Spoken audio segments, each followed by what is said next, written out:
This is just what happens now isn't wisdom. It's what giving up sounds like.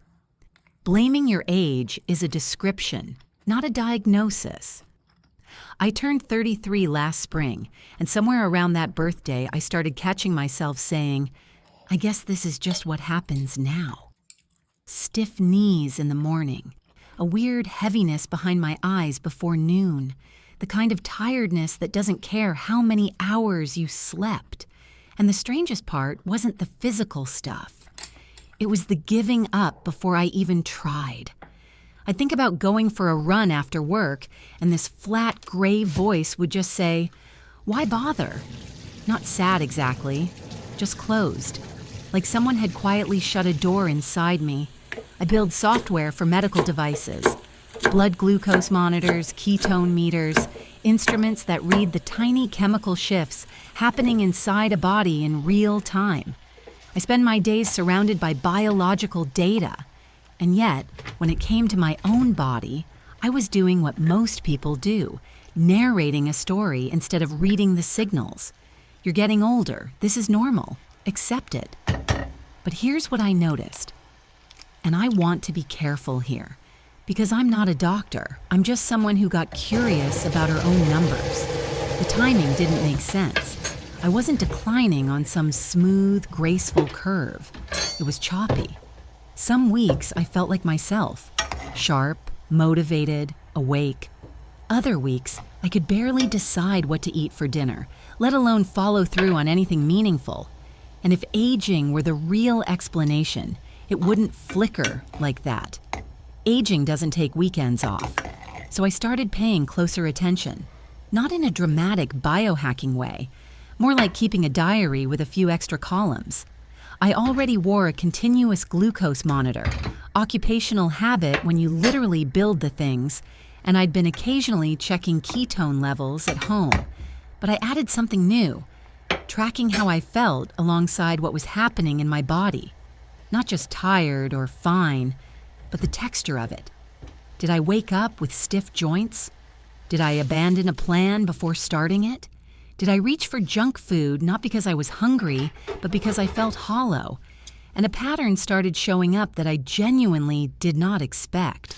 On the weeks when I felt most like, I'm just getting old, a few other things were consistently true. My joints ached in the morning. This dull, swollen reluctance to move. My digestion was off. And I'd had a stretch of eating the same convenient processed meals on repeat because I was too exhausted to cook. If you live alone and work full-time, you know exactly how that cycle goes. You're tired, so you order in. You eat the same 3 things. You feel worse. You order in again. What I didn't realize was that this loop wasn't just making me physically sluggish. It was quietly rewriting my motivation system. And that part genuinely unsettled me. Here's what I mean. When your body is running a low level of inflammation, not infection level, just this persistent background hum, it doesn't announce itself with pain. It messes with your signals first. Think of it like background noise in a conversation. You can still hear the other person, but you keep misunderstanding what they're saying. Your brain is still sending messages about motivation, reward, the feeling that your actions matter. But the inflammation distorts those signals before they arrive. So instead of, I want to try that, you think, what's the point? And you believe it. Because the feeling is real. The interpretation is just wrong. I sat with that for a while. Honestly, it kind of shook me. Because I'd spent months assuming I was becoming more passive as a personality trait. Like I was just naturally settling into some quieter, duller version of myself. And it turns out my gut was staging a quiet little coup. Which brings me to the other thing I didn't take seriously enough. I used to think of gut health as a digestion issue, bloating, discomfort, that kind of thing. But the more I read, the more I realized the gut-brain connection isn't a metaphor. It's more like a back-end server for your decision-making. Your gut microbiome influences neurotransmitter production, inflammation levels, even how your brain processes reward and risk. When that ecosystem loses diversity, when you've been eating the same narrow set of foods for weeks, it's like a voting system where only one party shows up. The decisions get extreme. You either do nothing or you binge. No middle ground. I felt that. I recognized myself in that description so clearly it almost hurt. So I tried something. Not a big dramatic overhaul. I've done those before, and they last about 11 days before I'm back on the couch with delivery noodles, feeling worse than when I started. This time, I kept it small and specific. First, I did a clean break from the foods I'd been cycling through on autopilot. Not forever, just 2 weeks. The goal wasn't restriction. It was interrupting the inflammation loop.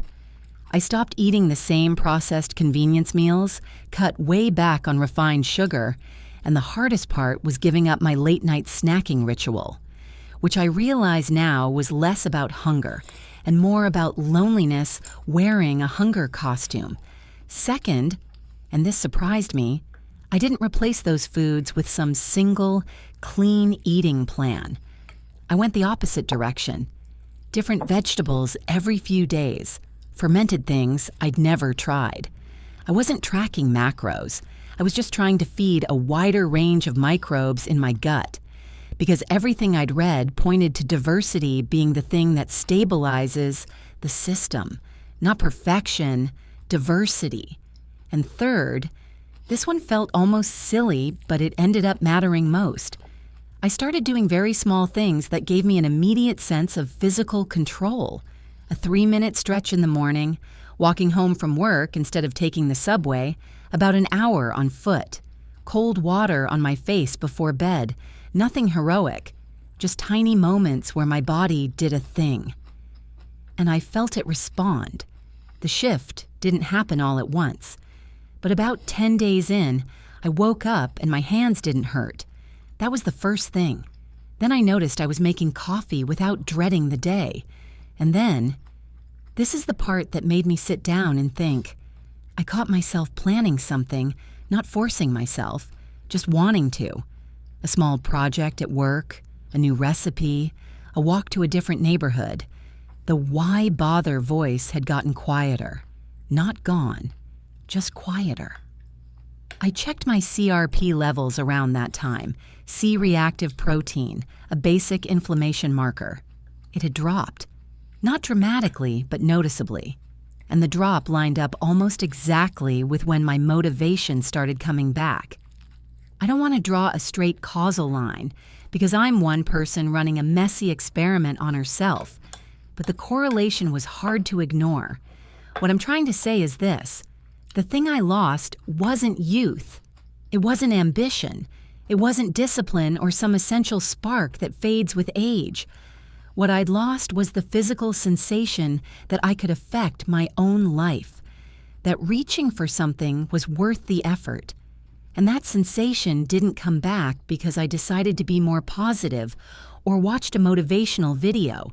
It came back when the inflammation quieted down, when my gut started functioning more like a diverse ecosystem and less like a broken vending machine, when my body stopped whispering, "Don't bother," and started very tentatively whispering, "Maybe." Agency, that feeling of being the one driving your own life, doesn't start in your mind. I really believe that now. It starts much further down, somewhere quiet, somewhere physical, and it returns not with a roar, but with a morning where your hands don't ache.